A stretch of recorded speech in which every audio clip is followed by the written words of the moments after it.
What if you took a Hall effect keyboard and broke it in half? This is the ASUS ROG Falcata, and this is the world's first split in half Hall effect keyboard. Now, you might be like, why would I care? It's just another HE board.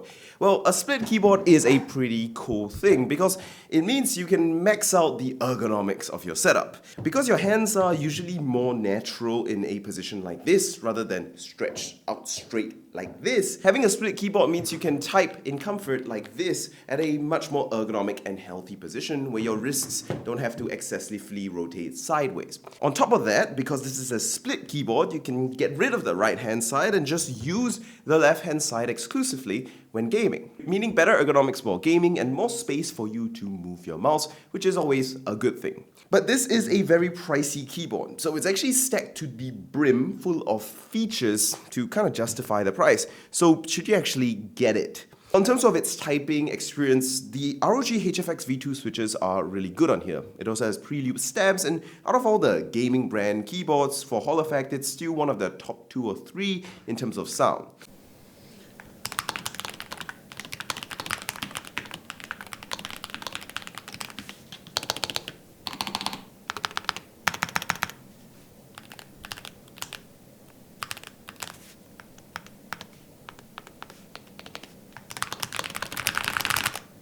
I still don't think it's quite as good sounding and feeling as the PCMK3HE with the Gateron Pulsar switches, but the HFX V2 switches are definitely up there, though I do wish these keycaps were a little thicker and a little more aesthetic. The split is really convenient, and when I feel like typing with a different position, just the ability to adjust each half of the keyboard just feels so nice. As for the gaming experience, it's about what you would expect from a Hall effect keyboard with one added bonus. It's a wireless keyboard. The wireless part is in the left side of the keyboard, so that's the part that syncs to the receiver, with the right part of the keyboard basically connecting to the left half with a single USB-C to C cable. Make sure you use the included cable because it doesn't support other cables, so just be aware of that. This wireless performance is really good. 8000 Hz polling rate with no noticeable latency on my front and no problems at all. The battery life is supposedly decent as well, but I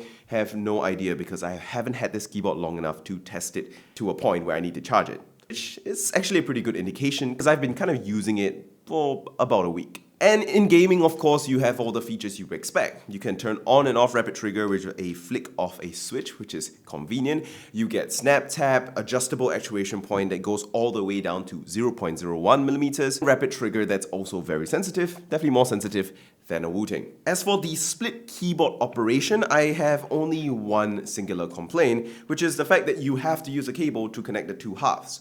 They can't connect wirelessly to each other, they can't connect wirelessly individually to the computer and the receiver, which is a bit of a shame because if both halves were wireless, you could achieve a full wireless split keyboard setup, which would be totally sick. And for the price you're paying for the Falcata, it's something that I wish I had. Oh, my head hurts from hitting the keyboard. Ow. My next complaint is that if you want to use the keyboard in a fully assembled mode, you still have to use a USB-C cable to connect the left half and the right half. There's no sort of like hidden connection for plugging it together, and while it's kind of held together with friction, there's no locking mechanism, so you can't just have it assemble as a fully normal keyboard when you want it that way, which is a little frustrating. Hopefully on the V2 version, they can add those features. But in terms of other features, it has a very nice little scroll wheel on the left side here that is also clickable, and with a press of the ASUS ROG button, you can basically control what this scroll wheel does, from adjusting the volume to the actuation distance of this keyboard to the rapid trigger distance of this keyboard to even setting different macro modes and macro profiles just on the fly like that, which is really good. Even the ASUS engineers know we do not want to use Armoury Crate software and has integrated this straight into the keyboard. It's also one of the nicest scroll wheels I've ever touched, so it's really satisfying to have these controls, and it looks super duper premium, so for its price, it better be.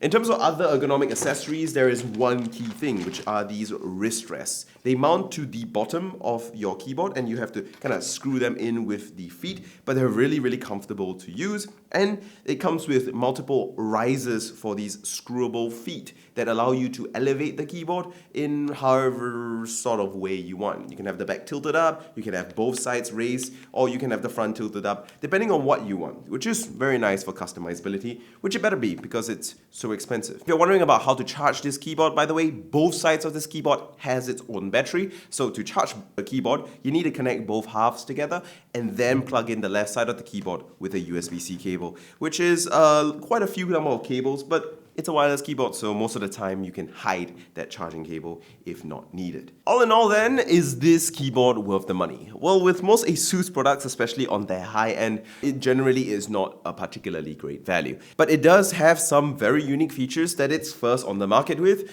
mainly its wireless 8000 Hz polling rate and the fact that it is a split keyboard, which gives a lot of crazy ergonomics. I really would hope though that ASUS makes a version of this in the future that has wireless connectivity for both sides, because then I will be able to achieve a full wireless setup that will look super clean, that I would much prefer over still having a keyboard between the two halves. The ergonomics of a split keyboard though are really unparalleled. Really though, for typing and a hybrid setup where you both game and work, having a split keyboard in which it can be used as a gamepad as well has aesthetics and ergonomics that are really unrivaled and do hit the spot for me, and I really do enjoy using this device.